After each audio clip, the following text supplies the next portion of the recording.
Hello, everyone. Welcome back to another Intelligent Style Salon. I am Catherine Cassidy, CEO of Boutique Box.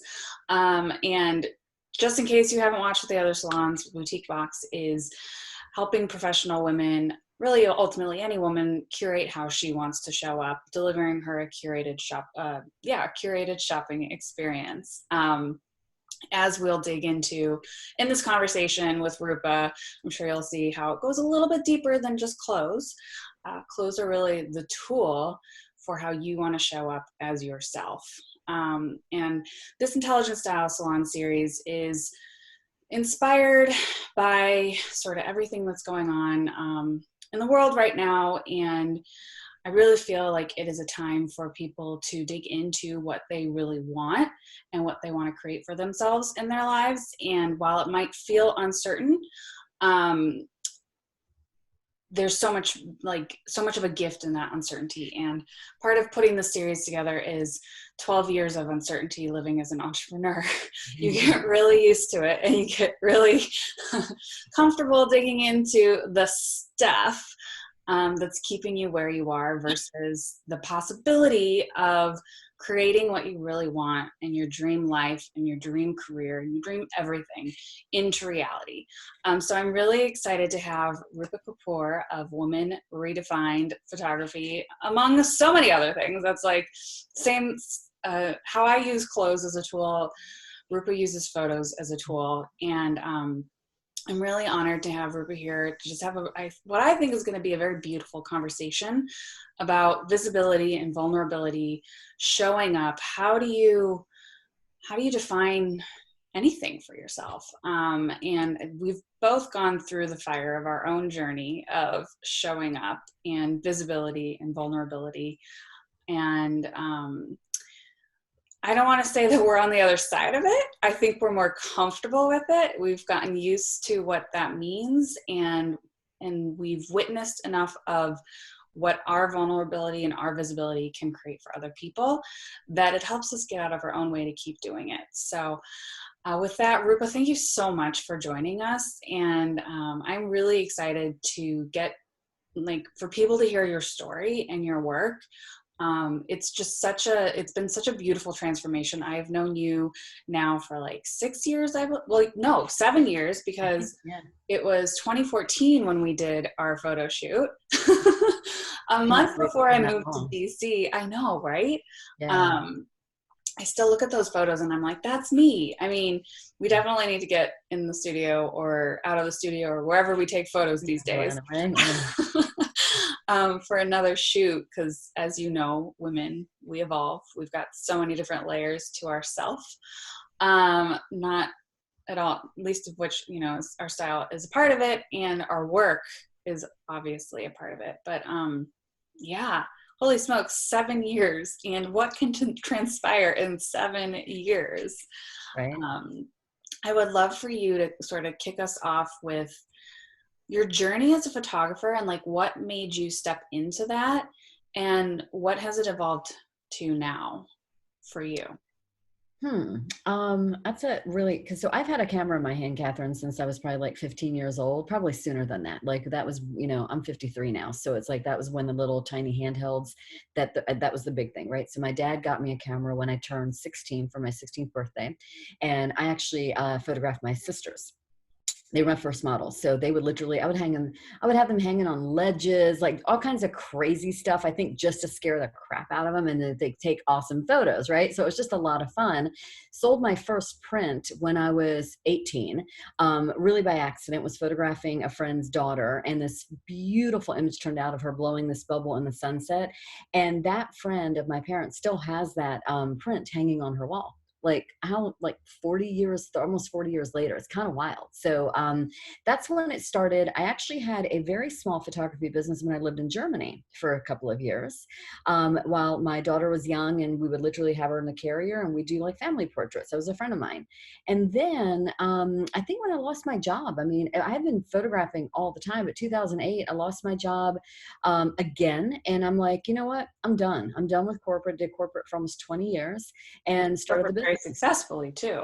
Yeah, I was actually really at the height of my career. And, you know, at 40 years old or 40, 42, I think I was like, kind of like also done. I mean, it was like not really speaking for my life, the lifestyle that I was living. And then I had a parent get sick at that time. So I was giving all my energy to my mom at the time as well. So the photography kind of just kind of melted in, and I did what every other photographer does. I think a lot of photographers start with families. I did families. I love them, but then kind of just found my groove in pet photography.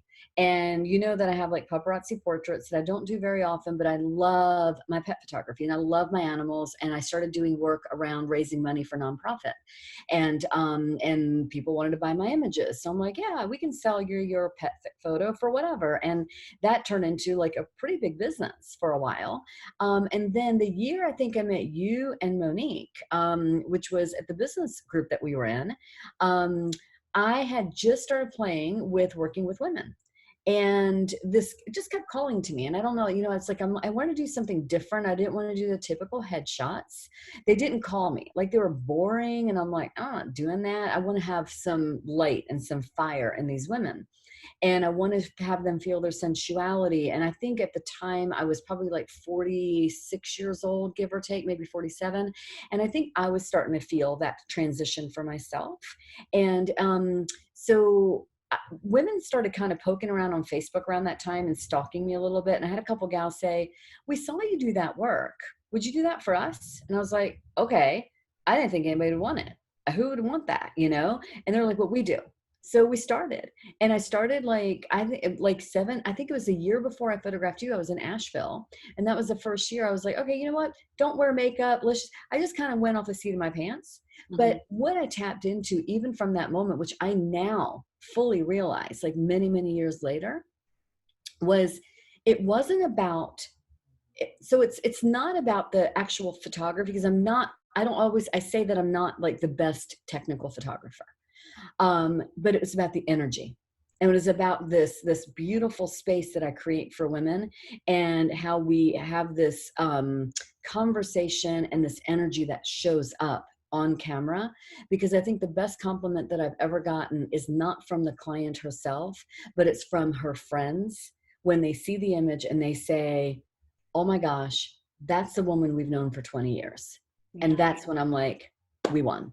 Like that does everything for me. So yeah, so that's like a long story, but like that's where I am. And now here I am 8 years later, finally kind of, I'd say owning 80% of it, you know, because it takes some work to own who we are and what we actually do. Yeah.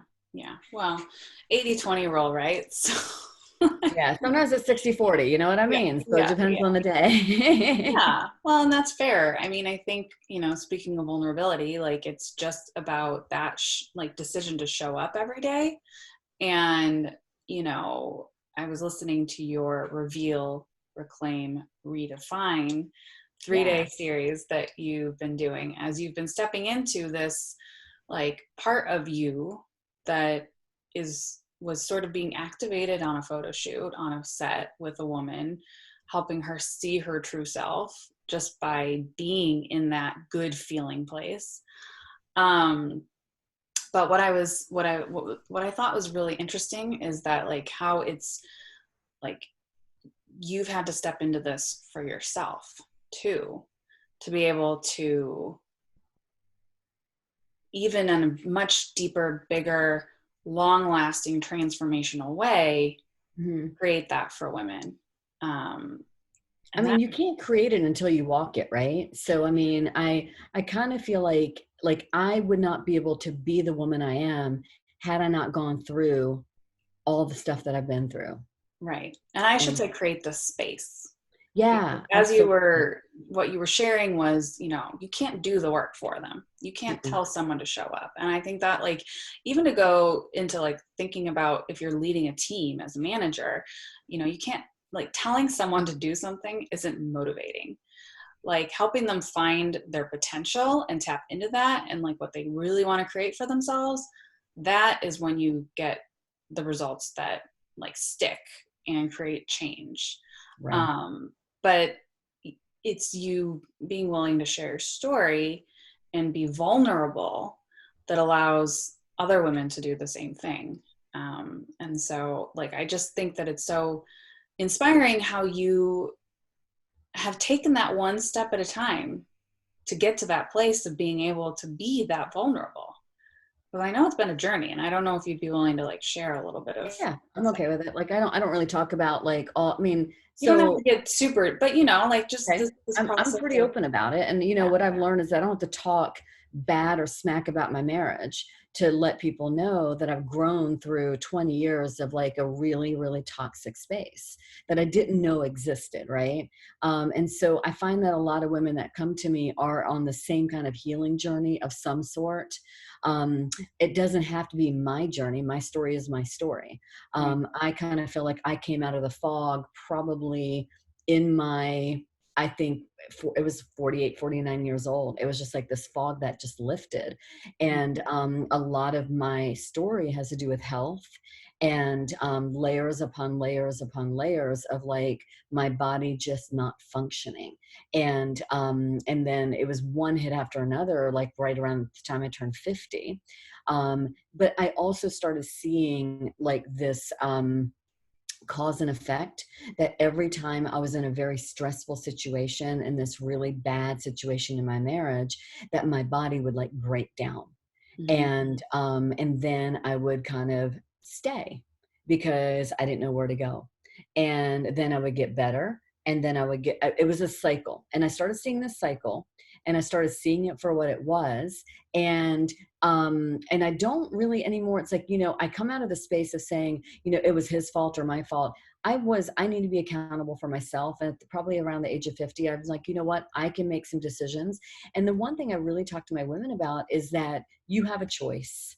We have a choice, and we can make a choice every day. And that choice doesn't have to be as big as I need to leave a relationship. It can be that over time. But the choice that you make every single day, for years, what I did while I was in that space is I made that choice to show up just a little bit more. Mm-hmm. And what did that look like? You know, it looked like sometimes having amazing conversations with women in the studio. And I did this, I don't know if you listened to day 3, I think it was day 3 or day 2. Day 3, we talked about mirror work. Mm-hmm. So one thing that I've learned about myself, and to be able to start honoring who I am, is that the women that come into the studio or that are my clients now that I'm starting to kind of do one-on-one coaching as well, these are the women, when I look at them and I'm like, oh my gosh, so I love Catherine because, and I have all this like list of stuff. Like, you know, when we did our photo shoot, I still remember like your goofiness and like this part of Catherine that came out that I had never seen before, right? And it was so cool. It was so fun. And my coach from 2 years ago said, I want you to make a list of everybody that you just adore. Like the one woman, when you're around her, what is it that you love? And I was like, okay. And then she says, I want you to read it back to yourself, because what you love in that person and what you adore is all you too. That's you as well. So there is this, you know, this relational thing that happens. And so I make a choice every day, I think, to wake up every morning, and you're not always successful. It's not like it's going to be a beautiful, brilliant day every day. But during those years of sickness and toxicity, I made the decision to constantly show up. Mm-hmm. And I always called it baby steps to well-being. You know, it was baby steps. No one's asking to run a marathon. Yeah. And what I do in the studio for my women is the same way. We're not looking to run a marathon. We're just like asking you to show your light a little bit. And I create that space. And I think that with what's happening in the world right now, I think it's more important than ever Mm-hmm. for women to do that, to hold space for one another. Mm-hmm. But it's also, I think it's this, like I said to you earlier, it was like a shift that had to happen in my business because I can't be in the studio anymore. And I was kind of aching at the idea of like, well, but how do I continue doing what I love? And doing what I love is photography for sure. But I realized that it's way beyond photography. Just like with what you do, it's about that connection with women, Mm-hmm. right? So the connection was huge. Yeah. So yeah, I think that it's, and the story is a story. I mean, I think more and more so I say the story is kind of in that rear view mirror. So we don't have to live on our stories anymore. We can create this new beautiful front screen, this windshield that we can look through, and that story can get smaller and smaller because it doesn't always define who we are. Yeah. Does Well, that and like make it sense? in a lot of ways, I feel like it gave you your path forward though at the Oh same yeah, time. Like no doubt. you talking about your health challenges and how it was connected to a toxic relationship, like doesn't even necessarily, like the toxic relationship doesn't need to be romantic, like for anyone who's listening. I mean, I experienced this when I was leaving my corporate job. I like didn't even realize it was a toxic relationship Yeah. until um I just like followed my gut and started the business not knowing anything, and 3 months later had lost 15 pounds without changing any of my routines. Or when I left a relation, I actually was having really bad like allergy reactions, eczema, and that's basically like the most pure form of an allergy. And I was like, what is my body rejecting? And so I started doing, some work similar to what you had to do to go through your healing. And it was in that process of healing myself that I ended up leaving that relationship, which I realized in retrospect was toxic. And I feel like there's little ways that you can do that in your day to day. It doesn't need to be as drastic as a toxic relationship too. Cause like, I always joke that I have like growth spurts still. Like I can tell I gained a little bit of weight around my tummy if I'm like going through something or processing something. And like, as soon as, and I dig in and I do the work, like what's really holding me back? Like, how am I playing small? What am I afraid of? Because part of what you were touching on, Rupa, as well, is that like it's safe to stay where you are because it's what you know. Mm-hmm. The other side of it that you're creating in the unknown is unknown, which is Well, exactly where we are right now, which goes right. back to the initial point of like, we're already in total uncertainty. So like, what do you want to create for yourself? And I had a gal say to me right around the time that I was trying to leave this marriage, and there's 2 points to what you just made I wanted to address, which was one, she said something to me that really has resounded, and she said, "You don't know what you don't know." Mm-hmm. I was like, I don't know what you're talking about. She goes, "You're thriving." And this was a year ago. I did this interview with this gal that's got like crazy YouTube followers. And I had so many women reach out to me afterwards. And they're like, "Wow, you've only been a year outside of this space." And I'm like, "Yeah." And I'm like, I feel really broken still. I feel really broken. And Mm-hmm. she's like, "No, no, no. You're like," and she had told me a year and a half before, like, "You don't know what you don't know." So I kind of keep that as my mantra. Like even now, as I've healed even more, and I am starting to thrive a little bit more, that I don't know what I don't know. I don't know what is a year going to bring if a year from last year, here I am, you know? So I always remind women, like, you don't know what you don't know, and give yourself grace in that process. And I think when we talk about a toxic relationship, the one thing that I've also started seeing is that the toxic relationship doesn't have to be with somebody else. I Mm-hmm. think we as Absolutely. women create toxic relationships for ourselves, With like the way we ourselves. speak to ourselves, the way we speak to our bodies, the way we look at our bodies. And I make that really clear, like in the studio, like we don't say negative things about our bodies when we're in the studio. We can reframe the language constantly. And it's a constant reframing, Mm-hmm. and again, doing it with grace and kindness to ourselves. It's so important to do that. So I think that that's one big thing that happens in the studio. And I'm starting, because Catherine, like this is not an overnight, like when I was doing the 3-day, I said, this is not a master class. I'm honestly kind of tired of seeing that word master class, because I ain't the master of nothing. I Right. don't know how to do this right. I'm always messing up. And I'm really clear about the fact that you're only human and you can't always do it right, you know? And what's right for you is right for somebody, isn't right for everybody else. Right. So, it's always about, like, I think the big word that I said when I write a book, and I said this on day one, is that the first chapter is going to be called Give Yourself Big Grace, because that has been the hardest thing for me to do for myself. I'll do it for everybody else, but not for myself. Yeah, I think that, well, and to what I was saying before too, as far as like, that got you to here, the hard stuff gets you to Mhm. here, the stuff that you have to look up, the stuff that is like not yourself, your higher self, whatever it is, where it's like, no, you're going to look at this because you're going to release this trauma. You're going to release these lines, these generational, like, depending on how deep you go into energy, quantum field, whatever, like the stuff that's not yours to keep anymore. Like, we're going to make you let it go so that you can do the thing that you're here to do. And so I think it's also to what you're saying, as far as like the grace piece is, like, you are doing so well because you were able to look at that.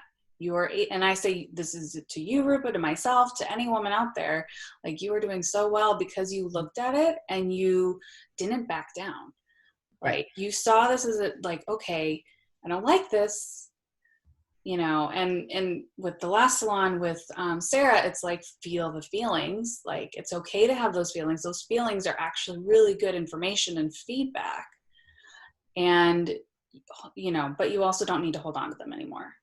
Like, you can feel them, fully process them, and let them go. And like, what I love about what you're doing with your reveal, reclaim, and redefine, Rupa, is like, it is you. Like, it is so powerful. It is so you. Like, knowing you again for 7 years, having seen your whole journey, I think that, like, I really hope that people will pop into the Facebook group that Rupa's created, and I'll put that in the link below the YouTube video. But it's just, if any of this is resonating for you, as far as like just what you want to create for yourself next, like, Rupa is such a beautiful example of getting to the other side and continuing to go, because there is no arrival. So I want to like recognize you for that, Rupa, because it's so beautiful to witness that evolution. Thank you. Which is why there is that continual, like, it's not a masterclass. You can't master it. You just have to look at it. You have to be willing to look at it, and you have to be willing to just allow yourself baby steps. And it's like what we did in the 3-day. And it's so funny. I had clients that messaged me when they saw it, and they're like, oh my God, you're finally doing this. Like, we have been wanting you to do this forever. This is what you did in the studio with us, but we only got like an hour of you or 2, or, my sessions are long, but like conversationally, they only got snippets. And, I don't know if you saw my Facebook post yesterday. So as I'm doing the 21-day, right? So I'm doing this 21-day program. My client, who's in Wyoming, she moved out there recently. She messaged me randomly. She's not been on Facebook forever. She's been super busy with her business. And she said, I just had this hit. And she said, I think you need to be doing, and she just put this down. And I said, girl, where have you been? I just did this 3-day program and I'm doing this 21-day thing. She goes, because Rupa, I really need this right now. She said, I just feel like with everything that's going on in the world, I think that, and so I'm like, I just did this. And so I sent her the link and she was like, oh my gosh. And I'm like, you had no idea. She goes, I had no idea. And so it was so cool to see that synchronicity. Yeah. And I kind of feel like I'm kind of falling into my own little by little. It's taken a long time, Well, and back to what you were saying about how, you can't be in the studio taking pictures. So you had to like shift your business or pivot your business. And like, the way I see it is you actually went deeper into what you're really doing. Like, you went deeper into the work. It was an invitation to go deeper. And I'm feeling in doing the same thing with Boutique Box, like this Intelligent Style Salon series, like the Facebook Lives that we're doing with our designers. I'm like, I haven't felt so excited about it. Right. Like, this has nothing to do with the clothes. Like, same as, the clothes are just like one part of it. It's like that. It's a tool to help you step into who you are. It's and same with the pictures. It's like a tool to step into and like start reflecting back to yourself, who you are and what you're creating for yourself. And I think that's where, like, one of the things that I want to touch on before we open up to the rest of the group to, continue the conversation is something again that you commented in your day one was, how do you want to feel each day? What's the intention for your feeling for the day? It's also okay if how you want to feel is crappy, kind of like letting yourself be in that moment, go through that and process fully the shitty stuff that you're maybe dealing with in the moment. and that's something that I'm trying, that's what intelligent style is about. Intelligent style is, how do you want to show up? How do you want to feel? And how do you create that into reality? How do you own that? Especially as you go out, when we're able to leave the house again. I mean, you know what I mean? Like, to really do the things that we want to do. We're still, at least here in California, able to leave the house to go for walks. But we can do more. Well, I'm in Georgia, so don't even get me started. So that's another conversation. Everybody's out, which I am like sticking in. And, but so it's interesting that you said that. So when you talk about like feeling into things, and when you said you're allowed to feel shitty, and I think that that's totally okay. But what I've also learned in that process is that we have two choices there, right? When you wake up in the morning and you feel, and we've had lots of days like this where you're just like, I'm just not motivated and I don't know what to do. And we're comparing ourselves. And what I learned last year, and I think this really shifted a lot of my being, was I think what we do a lot of is we basically go in and say, self-compassion is, I'm going to go hide under the blankets and just hide. And one of the things we talked about day one, I think was a really big epiphany for a lot of women, is that what I was taught about a year and a half ago changed my life. Self-compassion is not, let me just like do this and hide away and like cover myself up. Self-compassion, I consider it to be action. Mm-hmm. So now self-compassion, when I want to be self-compassionate, it is not a feel sorry for me. Or, compassion to me is not like feeling sorry for somebody. It's self-compassion especially is about finding action. So when I'm in that space, what I do is say, okay, how can I be self-compassionate? And listen, the action doesn't have to be big. It could be that I'm just going to go for that walk today and feel that sunshine, or I am going to sit with that warm cup of coffee out in the backyard and listen to the birds, because for me, nature does a lot for me. So that is where my feeling comes from. So self-compassion can be that. Self-compassion can also be like me sitting here the other day when my dad was in the hospital. He had a heart attack just 3 weeks ago. So I've been taking care of him along with creating this program, taking care of my mom, doing everything. And I had a breakdown moment, and I'm like, okay, how can I exercise self-compassion today? Because I need to be kind to myself. And in that moment just felt like I can just literally sit here and do nothing, and that's okay too, or I could just go jam in the dining room at my parents' house and put this program together, because that kept calling me. So I always want to tell women, you have permission to do whatever feels right, but self-compassion can be an action. Mm-hmm. And if we exercise it all the time, once we start doing that, I think I just noticed a huge shift once I kind of got what it was actually about. Mm-hmm. Right? Yeah. Well, and that reminds me of something else that you said that I actually say a lot as well, which is like, stop shoulding all over yourself. Yeah. Yeah. And, so that self-compassion is also what you're saying, is listening to what feels right for you right now, mm-hmm. not what you should do, because this is, like there's in this moment of like pandemic, there's like productivity shaming and creation shaming and like whatever of like, this is what you should be doing. Yeah. Like, you have all this time at home, so like be productive with it. Yeah. But for a lot of people, there's like a ton of grief and a lot of things that need to be processed, because this is like, we still don't know really even what tomorrow looks like, right. And for business owners, for people in job, like, I watch my dad, who's a CEO of a big company, like, even though there's certainties to some degree for his job right now, at the same time, there's a whole hell of a lot of uncertainty, because we don't know how long it's going to be. And so there's so much like stress right now that it's it again just goes back to highlighting, like, stop the shoulds. Like, there's so much that I think this time is actually giving as a gift, because it makes us realize, oh yeah, that's 100% a should. F that right now. right So yeah, the self-care, the self-compassion, like, I have found that my most productive days actually are when I do what feels right. So I don't know if that feels the same for you. And it took me a long time to give myself permission to like listen to that intuition of like, this is what I should do today. Like should, as far as this is what I want to do. This is what feels right. Exactly. Exactly. And that's what I was teaching all my women. It's like, you know, the day that we did the reveal, it's about letting go of that heavy cloak. And I think women, we wear that cloak beautifully. And it's about lightening that space for ourselves and giving ourselves permission to be lighter. Yeah.